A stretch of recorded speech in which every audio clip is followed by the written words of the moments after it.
Now we are going to start with the next chapter, excretion. In this we are going to study about the excretory products and their elimination. Along with this we are going to have a look on human excretory system. What is the mechanism by which the urine is formed, counter current mechanism, and about the artificial kidney. First of all, what is excretion? Excretion is the elimination of metabolic waste. They are mainly a nitrogenous waste. That nitrogenous waste may be in the form of ammonia, that is NH3, urea NH2CO NH2, and it may be a uric acid. Different type of organisms excrete either ammonia, urea or uric acid.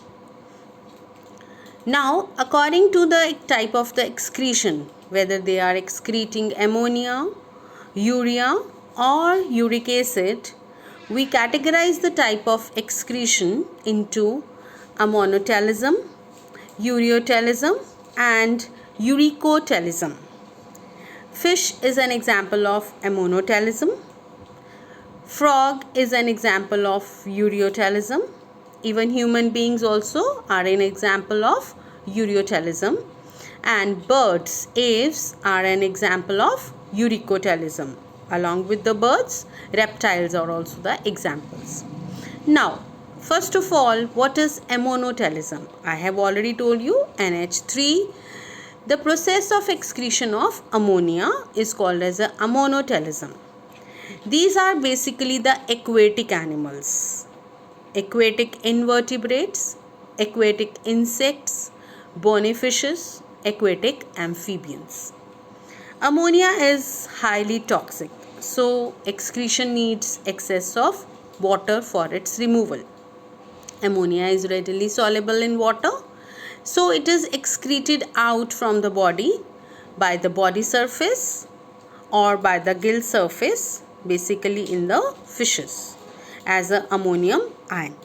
So basically the ammonia is excreted out from the animals which are aquatic. Kidneys don't play a significant role in the removal of ammonia. Next is the ureotelism. The process of excreting urea is called as a ureotelism.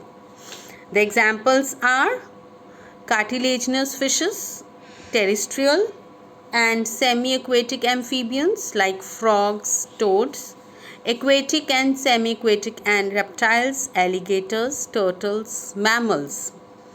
Now, in liver, ammonia is converted into less toxic urea. You know that urea is formed in liver. So, ammonia is converted into less toxic urea. So, it needs only a moderate quantity of water for their excretion.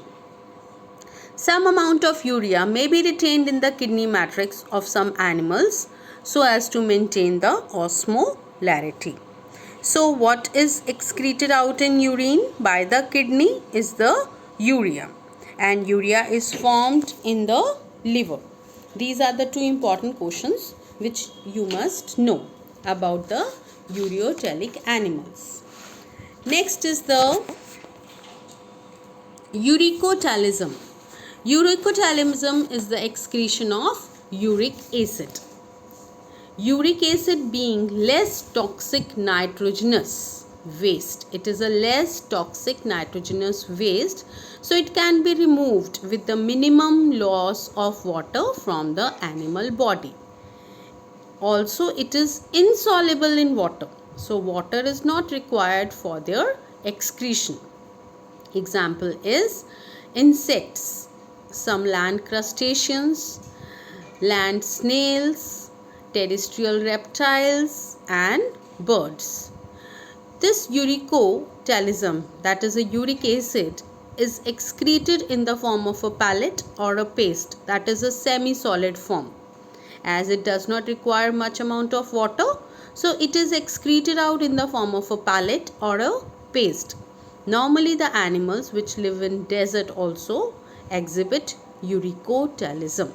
So reptiles, birds, land snails and insects, they are uricotalic animals. So there are various type of excretory organs which can be seen. Protonephridia, that are the flame cells. Like in human beings we have a kidney, which are the main excretory organs to excrete out urea out from the body. So flame cells, that is protonephridia, they are present in Platyhelminthes.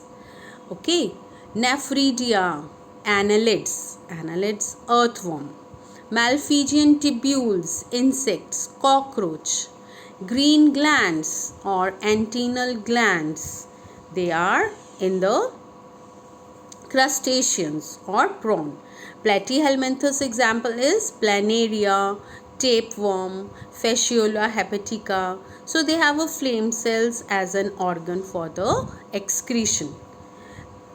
Kidneys are present in the higher animals. So like in mollusk, they excrete out ammonia in aquatic and uric acid in larval form. So they have a renal glands. Echinoderms, they have tube feet and dermal branchi, and as they are living in water, so they are excreting out ammonia. Annelids, annelida, they excrete out, what is written over here? Nephridia.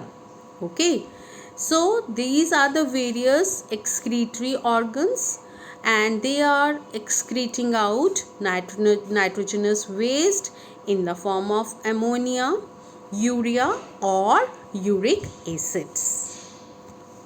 Now coming to human excretory system. Human excretory system consists of a pair of kidney, a pair of ureter, urinary bladder and urethra. Now look at the diagram of a human excretory system. You can see the diagram. It is very beautifully drawn. Outer part is cortex, inner part is medulla. Then it is supplied by inferior vena cava and renal artery. At the top of the kidney you can see adrenal gland. Then you can see here ureter, a pair of ureter, urinary bladder and urethra. Now what are kidneys? You can see over here. They are present basically on our dorsal side. You can touch your last thoracic and third lumbar vertebra. They are reddish brown, bean shaped structure which is situated in the last thoracic and third lumbar vertebrae.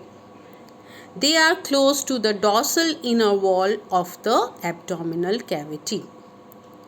Each kidney of an adult human has length 10 to 12 centimeter, width 5 to 7 centimeter and thickness 2 to 3 centimeter. And its average weight is 120 to 170 gram. It is approximately 150 gram in males and 135 gram in females. Kidneys are mesodermal in origin. There are 3 layers. Out of the 3 layers, kidneys arise from the mesodermal inner layer. Now, on the concave side of the kidney, there is an opening that is called as a hilum. And through this opening, blood vessels comes in or out, nerves, lymphatic ducts and ureter enters the kidney. You can see the point is called as a hilum, and through this point renal artery, renal vein, renal pelvis, that is ureter, is coming down. So kidneys are located below the diaphragm. You can touch at the back of your body, and there on the dorsal side here the kidneys are present. One more interesting feature is that the right kidney is lower and smaller. It is little lower and smaller than the left kidney. Why? Because on the right side we have a liver, and liver takes up much space on the right side.